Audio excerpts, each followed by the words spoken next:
While normally when I think of roguelike titles, I tend to see visions of deck builders or twin-stick shooters in my head, there are absolutely action-oriented ones as well.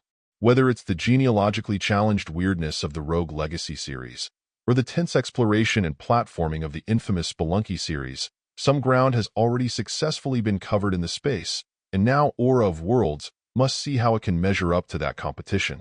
Where the game excels is in capturing the pretty retro-accurate feel of earlier days of side-scrolling adventures, armed with your sword and shield or other weapons, exploring dark caverns, staying on the lookout for traps, and searching for loot. There's a fundamental core element of play here that's familiar and classic.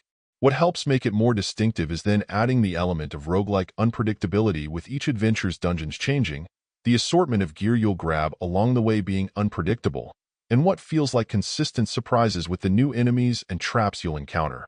The fact that each run you go on continues to feel fresh for quite some time really helps to give the game's replayability a boost. That isn't to say that everything is as polished or refined as it could be. While it generally plays well, there's a raw edge to the experience in places that shows up periodically. Perhaps some of it is a function of the game's ambition.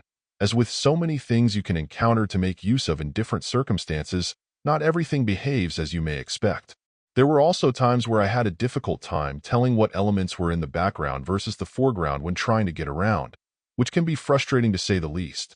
While for the most part these tend to be minor singular incidents, they did chip away at the impression of the overall experience at times.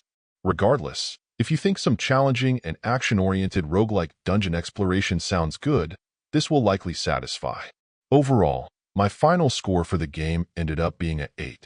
And if you're interested in picking it up, it's currently available on the Switch eShop for $14.99. Thank you for taking the time to listen to this review. And if you'd like more information or ideas of indie games worth checking out on Switch, be sure to click on the link provided in the description. Until next time.